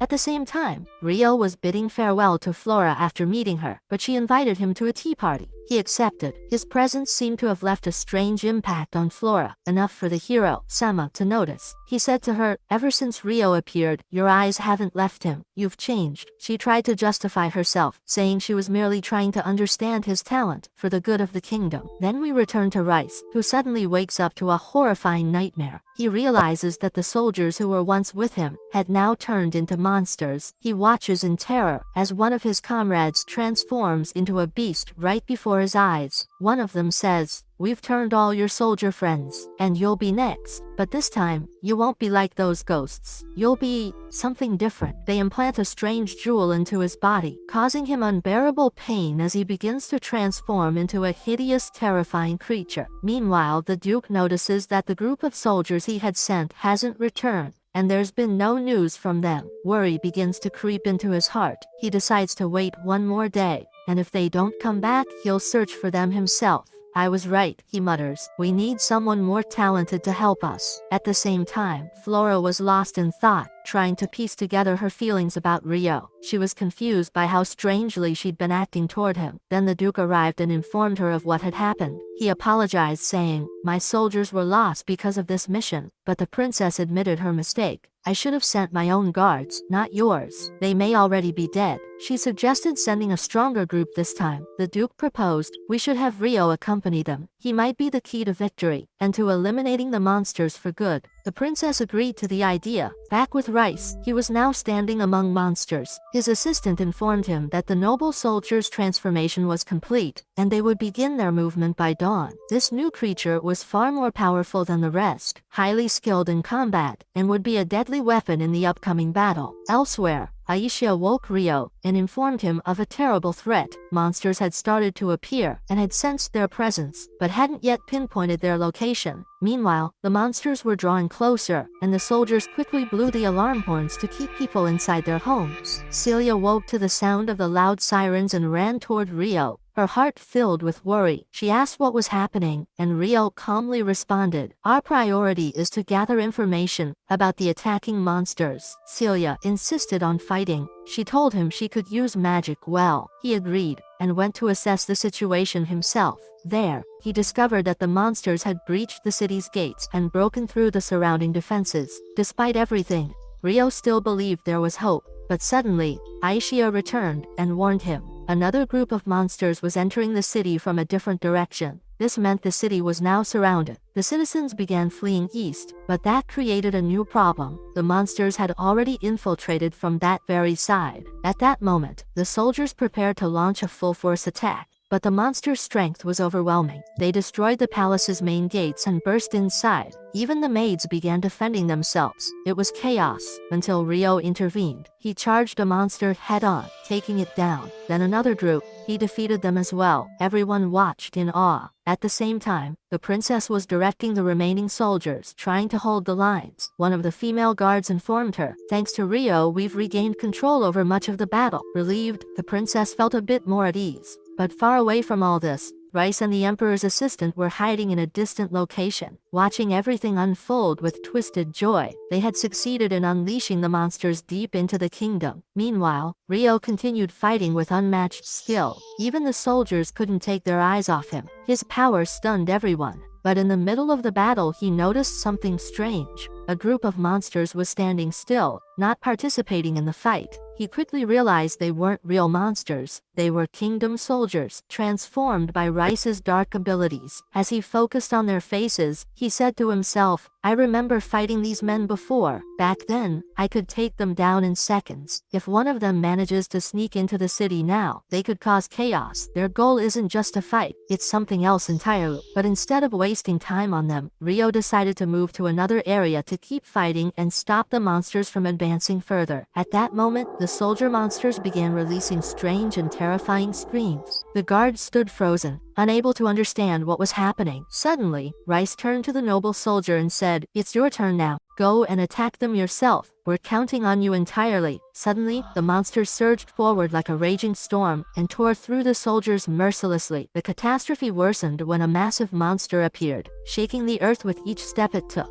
At that moment, Arya, Flora's maid, decided to stand in the monster's way and resist it with all the strength she had. Meanwhile, Rio noticed another monster rushing at a terrified little girl who couldn't move. He launched forward at full speed and sliced the beast in half before it reached her, only to find another monster behind him, which he also eliminated instantly. Soon after, a confused guard approached Rio and said, "You're Rio, right? I have an urgent message from the princess. You must go to her office immediately." At the same time, the noble soldier stood beside the Emperor's assistant, who told him coldly, "Your mission begins now. Attack the princess and the hero, but do not harm the princess." Do you understand me? Nearby, a guard overheard the conversation. The assistant noticed him and ordered the noble soldier to silence him. The soldier obeyed and killed him instantly. However, the guard's dying scream reached those in the princess's office, alerting them that something was wrong. Suddenly, the noble soldier stormed the office, accompanied by terrifying monsters that attacked without hesitation. The hero immediately reacted, and one of the queen's guards stepped forward to defend, but a massive beast blocked his way and overpowered him with ease. In the next instant, the noble soldier struck the hero with devastating force, knocking him unconscious in one blow. Everyone was in shock, not just because of the monster's power and appearance, but because he spoke. That had never happened before. Then, the creature rushed at Duke Irvi, his own father, and landed a deadly blow to his abdomen. The Duke's other son, engaged in battle with another monster, couldn't help him.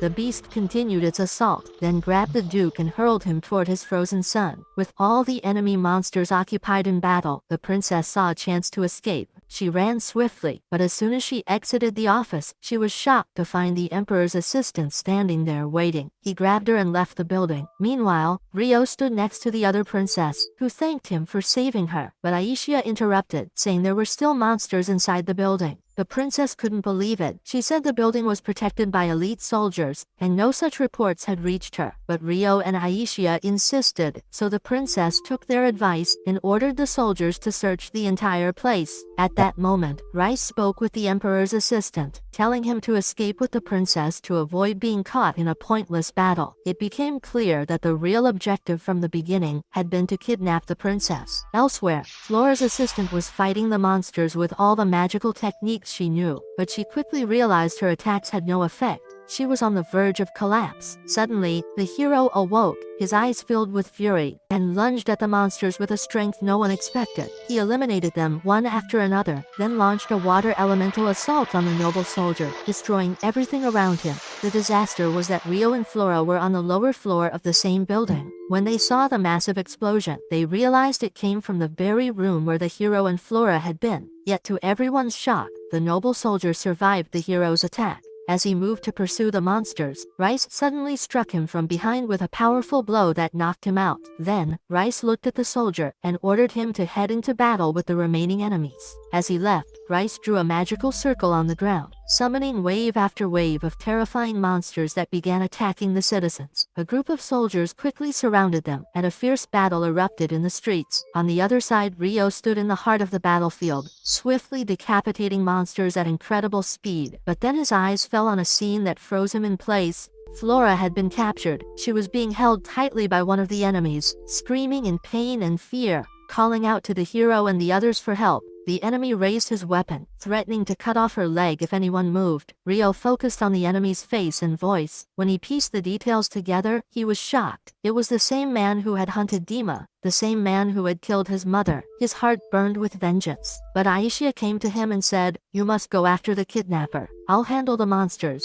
She used her magic to erect a massive barrier to stop the beasts from reaching the citizens. Rio accepted her words. Before leaving, he looked at Flora and made a vow in front of everyone. "I will save you, no matter what it takes." Then he rushed off after the enemy. Meanwhile, the others couldn't understand why the number of monsters was still increasing. Aishia continued her task, erecting barriers to protect the people. The princess was stunned by Aishia's immense magical power. It felt as if she came from another world. But Celia approached her and explained that Aishia possessed the same mysterious magical force as Rio. Indeed, Aishia began unleashing her terrifying power against the monsters. She struck them with relentless magic, but they soon surrounded her from all sides. At that moment, the noble soldier returned, headed straight for Rio's group. It was clear he intended to eliminate them, especially Aishia. As soon as they heard his voice, everyone was stunned. His words revealed something mysterious, but before they could make sense of it, one of the monsters broke through the magical barrier protecting the princess. She quickly constructed a stronger stone shield to protect everyone. Meanwhile, Aishia faced the noble soldier, who attacked with a flurry of powerful strikes. She dodged every blow with incredible finesse, and in the critical moment, she landed a single, decisive slash, severing his head and ending him in a pool of blood. At that time,